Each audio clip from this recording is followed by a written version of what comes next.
Maidarpura police station વિસ્તારમાં hotel રૂમમાં બાંગ્લાદેશી મહિલાઓ રાખી ચલાવવામાં આવતા દેહ વ્યાપારની ગેરકાયદેસર પ્રવૃત્તિ કરનાર દલાલ અને હોટલ સંચાલકને ઝડપી પાડતી મહિલા સેલ ક્રાઇમ બ્રાન્ચ સુરત શહેર, મહેરબાન પોલીસ કમિશનર સાહેબ શ્રી સુરત શહેર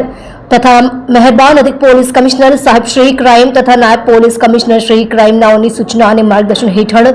મદદનીશ પોલીસ કમિશનર શ્રી મહિલા સેલ ઇન્ચાર્જ એસીપી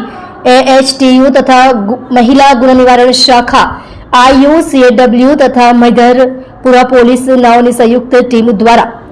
તારીખ 8/11/2025 ના રોજ મળેલ આધારભૂત બાતમી મળેલ કે સુરત રેલવે સ્ટેશન વિસ્તારમાં આવેલ પારસ ગેસ્ટ હાઉસ તથા વિજય ગેસ્ટ હાઉસમાં બાંગ્લાદેશી મહિલાઓને રાખી દેહ વ્યાપારનો વ્યવસાય કરાવતા હોય સદર હકીકતના આધારે તેમજ મૈદરપુરા પોલીસના માણસોને સાથે રાખી માહિતી વેરીફાઈ કરાવતા સદર માહિતી હકીકતલક્ષી જણાઈ આવતા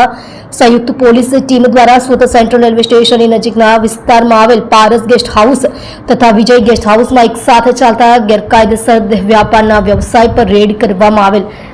સદર ગેસ્ટ હાઉસમાં દેહ વેપાર વ્યવસાય અર્થે મહિલાઓને રાખી તેઓ પાસે દેહ વ્યાપાર કરાવી તેમને મળેલ આર્થિક રકમમાંથી કમિશન મેળવી આવેલ ગ્રાહકોને પોતાના ગેસ્ટ હાઉસમાં રૂમ ઉપલબ્ધ કરાવી સંચાલન કરતા પારસ ગેસ્ટ હાઉસના સંચાલક નરેશ અમલાભાઈ ગામિત નાઓને પકડી પાડી તેને સાથે રાખી ચેક કરતા બંને ગેસ્ટ હાઉસમાંથી કુલ 3 ગ્રાહક તેમજ 5 ભોગ બનનાર મહિલાઓ મળી આવેલ, જેમની પૂછપરછ કરતા તેમાંથી 3 મહિલાઓ કલકત્તા પશ્ચિમ બંગાળની રહેવાસી તેમજ 2 મહિલાઓ પોતે બાંગ્લાદેશની હોવાનું જણાવેલ છે. આ ઉપરાંત સંચાલક સાથે રાત્રિ દરમિયાન હોટલ સંભાળતા તથા મદદગારી કરતા અન્ય એક ઇસમને પકડી પાડવામાં આવેલ છે. તેમજ રેડ દરમિયાન વિજય ગેસ્ટ હાઉસનો સંચાલક નાસી ગયેલ હોય તે તથા અન્ય 2 ઇસમો વોન્ટેડ જાહેર કરવામાં આવેલ છે. સદર રેડ દરમિયાન મોબાઈલ નંગ 6 રોકડા રૂપિયા 10,500, પોસ્ટર,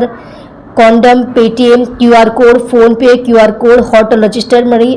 કુલ્લે 50,500નો મુદ્દામાલ ગુનાના કામે કબજે કરી 5 મહિલાને દેહ વ્યાપારના વ્યવસાયમાંથી મુક્ત કરાવેલ છે અને દેહ વ્યાપારનો વ્યવસાય નહીં કરવા માટે કાઉન્સેલિંગ કરેલ છે.